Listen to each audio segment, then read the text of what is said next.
What if I told you that there's a secret weapon in your rabbitry that can slash your feed cost by 40% while actually improving your rabbit's digestion?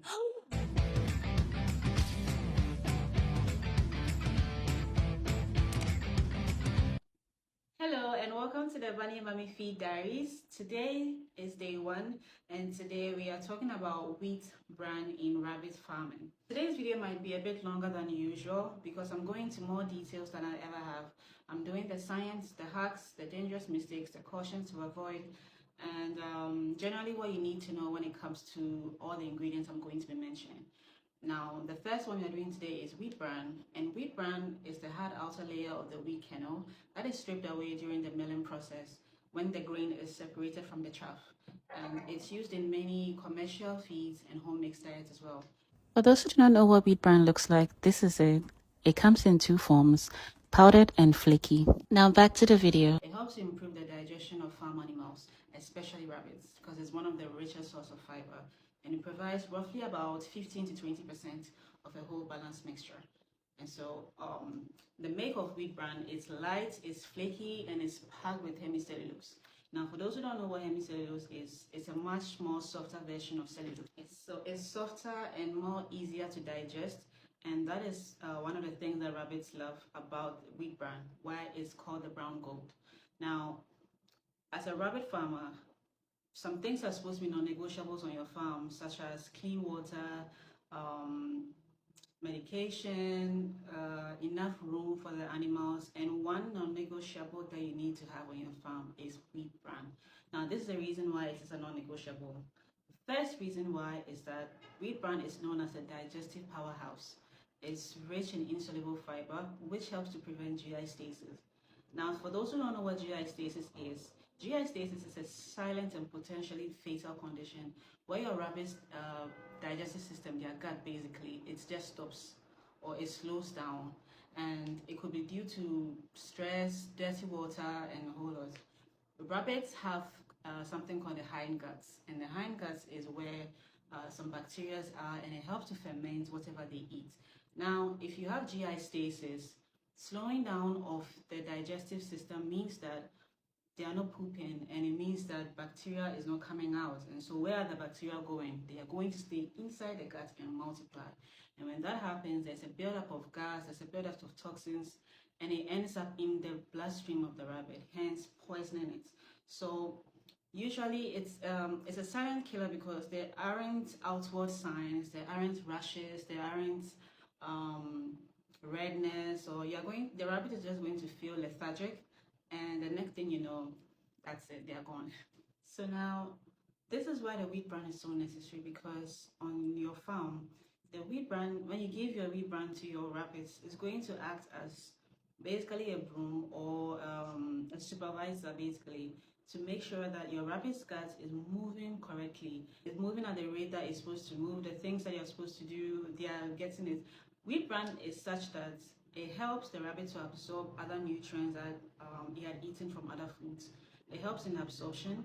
It makes the rabbit make use of the nutrients better, and so it's a good additive to your rabbit diet. It's not a main food. You shouldn't give wheat bran alone to your rabbit.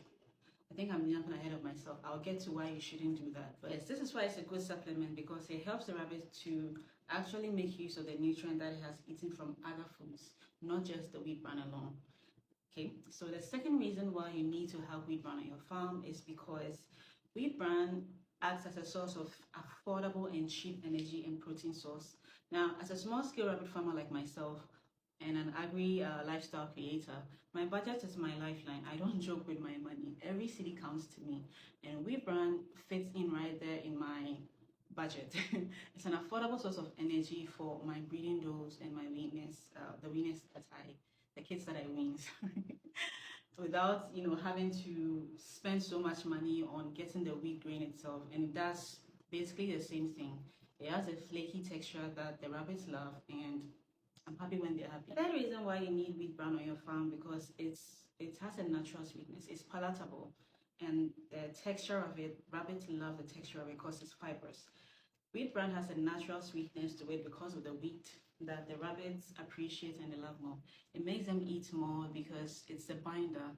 Now, wheat bran sorry, wheat bran binds to other other feed sources that you are going to put in the bowl. And so since it's sweet, the rabbit keep eating and eating and eating and eating. Hence, they get bigger. So wheat bran is a good supplement, not a main feed once again. So now in the same room of the texture, because it's rough and it's fibrous and it's flaky, it can sometimes irritate the respiratory tract of your rabbits if you give it to them just like that, as dry as it is, over and over and over again. So it helps to mix it up with some water or some diluted molasses. Now, if you don't know what molasses are, just stay tuned. I will be making a video on molasses in one of the days in the series. I don't know yet which day, but I will be making it soon. So just hang around. So you can either dilute it with water or the diluted molasses so that it's a bit bulky, it's a bit sticky, and it crumbles up. So they love when it crumbles like that. It's like a human would love in cut cake. That's how it is. Okay, now to the caution when using wheat bran. I don't want to use disadvantages because it's not really a disadvantage, it's a caution. So the first caution I'd give is that wheat bran is not a nutritiously rich diet. It's high in phosphorus, but very low in calcium. And so there's a phosphorus calcium imbalance where if you give too much to your animals are going to have brittle bones and they are going to be malnourished. Because once again, it's mostly fibrous and it's mostly phosphorus. So you need to mix it up. The second caution that I would give when using wheat bran is that do not give too much of the wheat bran to 6 weeks and under kids. It's not advisable. Their stomachs cannot handle it, and too much of it can trigger something called enteritis, which is will end up killing them. I don't want to go into that. I'll go into that another time. So basically, moderation is key. You need to not give the kids, and even with the adults, you need to moderate it. Too much of everything is bad, and wheat bran is no exception. When it comes to rabbit farming, you need to know that the center point of a rabbit is its gut. The center point of all rabbits is their fermentation system, their fermentation machines. And so anything that doesn't is going to cause a blockade in the gut, is going to cause the gut to slow down. It's a no-no. And immediately you start noticing this, please start including wheat bran in your rabbit's diet in order to ensure a thriving farm. Thank you for joining today's episode. I hope to see you tomorrow for the next ingredients. Bye.